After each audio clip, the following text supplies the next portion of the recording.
ng human trafficking? Sa totoo po, hindi talaga ako biktima, sir. Kasi yung kahapon, nasyak lang ako nang dumating ako doon ng daming pulis at saka nandiyan anak ko na umiyak.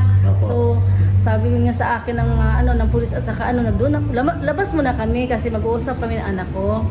Tapos yun, dinala kami doon sa sa office ng police station ng Sarsa.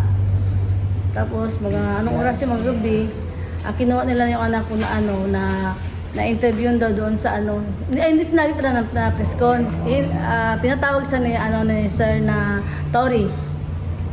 So hindi na alam ng anak ko na press conference pala yun. Kaya yun, pero talagang hindi human trafficking ang nagawa sa akin kasi talagang tingnan niyo, hindi naman tumampa ako na masakit, wala naman. Kasi yun yung reklamo nga na hindi daw ako makalakad, na gano'n. Papakita natin, maiksian lang. Nakakalakad ba kayo? Nakakalakad. Nakatayo nga si ate. Okay, sige. Ate! Kayo po ba ay napipilitan lang po sa inyong pagstay dito? Hindi po. Talagang voluntary akong pumunta dito para upang mag-support po sa kay pastor po. Ate, pakilakas lang po konti. Konti lang ha. Yan, sige. So, ulit, Boss Nathan. Napilitan ka ba na magstay dito sa KOJC compound? Talagang hindi po kasi po voluntary ko po hinalay ang buhay ko sa Ama to the Son. Kaya yung paglusod nandito talaga ako. Witness po ako kung paano sila naglusod yung mga kapulisan po. Bakit baliktad? Sorry. Bakit po baliktad ang mga sinasabi ng ibang media network?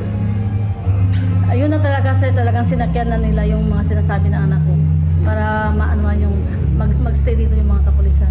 So kahapon, sinundo po kayo ng anak niyo dito? Opo. Pero bago po kayo sunduin ng inyong anak dito, ano po pinagawa ng mga pulis sa anak ninyo? Pinakuha po siya bago siya nakapasok kasi sir, pinakuha muna siya ng police blood report dun sa Sarsa para ma-assist siya dito sa loob para mahanap ako. So matotal, yung anak niyo po, sinundo po kayo dito. Pero ang ginawa po ng polis, sinabihan po yung anak ninyo na mag-blatter muna bago po siya papasukin. Kaya po, nung kahapon po na nagpunta yung anak niyo dito, ano po nangyari? Naisama niya po ba kayo palabas dito? Oo, sumama ako sa kanya kasi nga mag-usap kami siya kasi umiiyak nga siya. Kasi pinahiya din ako sa niya. Tapos yun, sinamahan ko siya. Bago kami lumabas, sabi ng pulis sa akin na huwag kang mag-alala. Mother, kasi makabalik ka din dito. Sabi ko talagang babalik ako dito ha. Sabi ng mga pulis, oo, walang problema, makabalik. So yun naman, nagtras naman ako doon. So, umaya sa amahan, nandito na ako ngayon, nakabalik din ako. Okay din doon sa doon sa police station. So ibig sabihin po, isinama lang kayo palabas para maisama nila kayo sa kwento.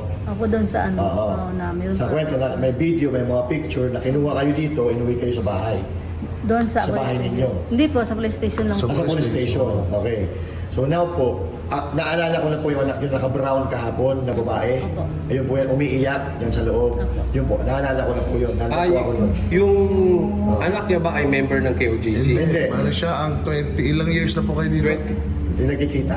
Hindi, dito po, sa loob. Hindi nagkikita eh. Lagi kayo nagkikita. Pero kayo po, ilang years na po kayo dito sa KOJC? Sa 10 years na po ba? 10 years na po. 10 years, okay. So kasi yung mga nagtatanong, parang nire-rescue nung anak niya yung nanay niya.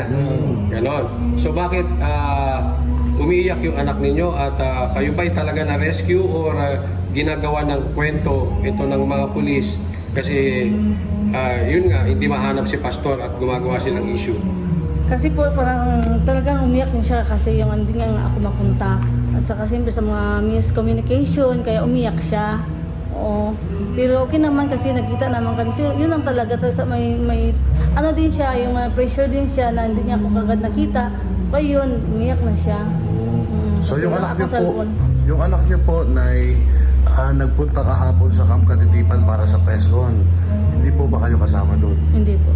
So talagang dahil meron siyang blatter, kaya sinama po siya ng mga polis doon para sa press con at sabihin doon sa press con na parang pinapersa po kayo na magstay dito. Parang ganun. Kasi hindi niya alam na press con pala yun ang niya, yung tinawag siya. Hindi niya alam. Hindi alam ng anak niyo? Opo, hindi niya alam na press con pala yun. Pati lang kasante ha. So ngayon, anong kalagayan ng anak niya? tanggap niya na nasa KOJC kayo na ngayon. Opo, tanggap niya kasi kanina. Ay, yung kagabi pa, sabi ng pulis sa akin, kasi gusto ko nang bumalik dito po kasi ayaw ko nang mag-umaga pa kasi okay naman yun. Sabi ng anak ko na doon kayo matulog sa kwarto niya, sa tinitira niya mo ng, kasi nandito sa Davao. Hindi na ako pumayag, sir. Sabi ko, dito ako alis, pupunta na ako doon sa sa KOJC. Huwag na ako pumunta kung saan-saan pa dito. So, okay naman, tamang-tama din na nandun yung anak ko na isa. Okay, so ibig sabihin po, maluwag sa kalooban ng anak ninyo yung pagbalik niyo po dito sa Kingdom of Jesus Christ. Umalis naman siya, okay naman siguro. Okay, okay, malinaw. Malinaw. Malinaw po yan. Wala pong human trafficking na nangyayari. Malinaw po yung kwento ni ate. Yung anak po niya, ang kwento ng pulis, yung anak niya nagpunta dito para i-rescue si nanay Jenny Lee. Pero si nanay, masaya po dito sa loob. Isinama si nanay palabas, papunta sa police station para siguro kuhanan ng salaysay or palabasin na, tingnan nyo, inirescue namin si nanay dahil hinahanap ng anak.